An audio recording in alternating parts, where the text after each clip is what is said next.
best to keep it low-key whilst Aira and Momo argue. You see, Aira's convinced that Momo is her enemy, but before storming off, she asks Ocaran why he even saved her if she is a demon. However, with the pure golden retriever energy that this guy has, bro explains that it was just the right thing to do. Just like how Momo looked past the monster that was Turbo Granny, Ocaran sees past the monster that was Aira. But it's more than just that. Momo helped Ocaran even though he was a total loser, like how he helped Aira despite being a total bully. This is what makes him different. He doesn't judge others anymore. That's why people keep falling for him, as Aira now promises to free him from the demonic grip that Momo Ayase supposedly has on him. That's right, it is now 100% a battle for his heart. And so, the next day, Ocaran tells Momo that he's got homework and can't hang out, which is cap. Because in reality, he's secretly training to get stronger. He's on that grind.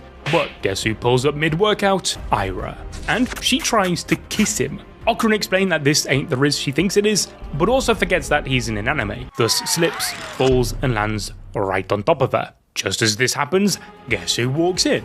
Momo. This is the first time we really see jealousy hit. Momo's not just mad he lied, she's now hurt and heartbroken. But then things get weird as the floor floods and classmates vanish. The Serpo are back.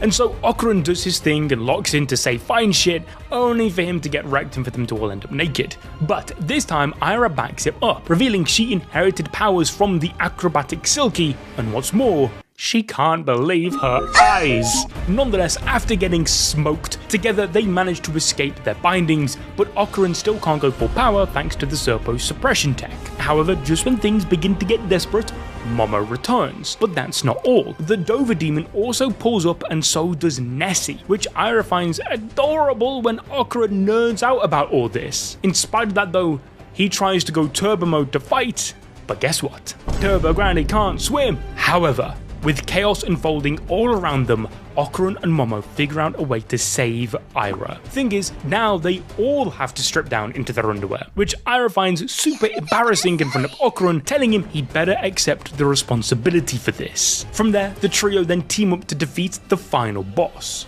The empty space breaks, and they're all naked in the school hallway. To everyone else, yes, it's exactly what it looks like. Because getting caught naked and cuddling on the floor to defeat an alien version of the Loch Ness Monster isn't really the most believable story. Nonetheless, after finding new clothes and hiding in the infirmary, the trio reflect on what happened. Ocaran figures out that the aliens might be after yokai powers, and maybe his other Kintama is still with them. But then the convo turns to the incident, which is when Ocaran owns up that he was doing secret training to try and be cool, because bro knows that he needs a glow up to have any chance of pulling a baddie, and that makes Momo happy. That's all she wanted, just honesty, effort, and emotion from her man. None of that toxic masculinity bullshit. But just as Momo's about to say something back, her friends walk in and ruin the moment by accusing her of fighting Aira out of jealousy for Ocaran. Nonetheless, whilst the battle of best girl continues, a new best boy